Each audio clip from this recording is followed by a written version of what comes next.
Bonjour à tous. Charleroi et ses environs souffrent de l'image négative qui leur colle à la peau. Pourtant, en cherchant un peu, il est facile de trouver des endroits sympas à découvrir. Le bois du Casier, le Beffroi, le musée de la photographie pour n'en citer que quelques-uns. Et après tout ça, une bonne nuit de sommeil est la bienvenue. Mais moi personnellement, les grands hôtels, c'est pas mon truc. J'ai donc fait un saut à la Maison du Tourisme de Charleroi pour trouver le bon plan sympa pour passer une nuit dans la ville. Grande demande pour ce type d'hébergement qui est un hébergement, je dirais, différent d'une nuitée dans un hôtel. On peut remarquer dans d'autres grandes villes que ce type d'hébergement fonctionne parfaitement. L'offre au centre-ville de Charleroi, elle est très simple. Elle se limite uniquement à une seule chambre d'hôte qui s'appelle Chambre avec vue. Elle est située à Marcinelle, près de la gare. Cette fameuse chambre d'hôte, j'y suis allée.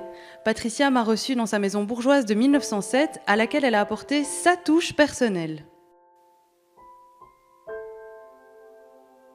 Mon atout charme, c'est une espèce d'exotisme qui est lié à ma personne et à mon univers. À savoir que j'ai décoré ma maison, comme je suis peintre, j'ai décoré ma maison complètement.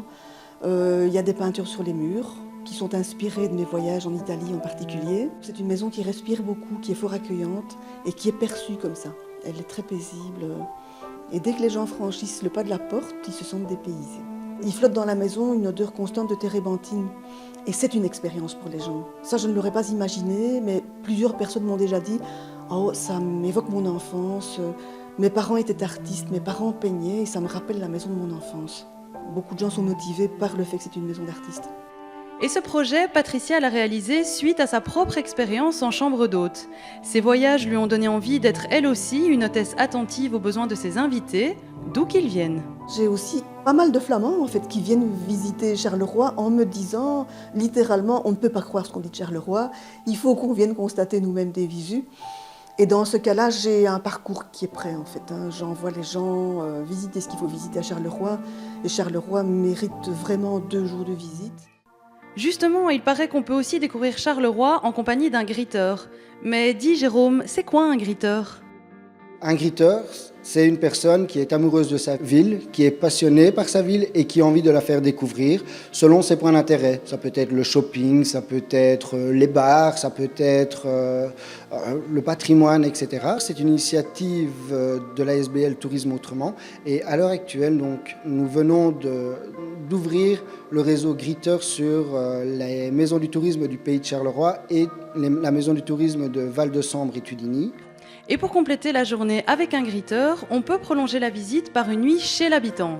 Ça s'appelle le couchsurfing.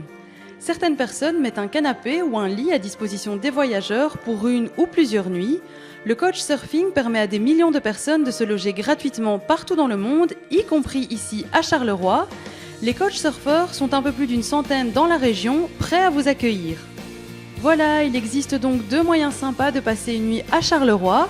Espérons que d'autres initiatives de ce genre verront bientôt le jour, histoire de trouver autre chose que des grands hôtels.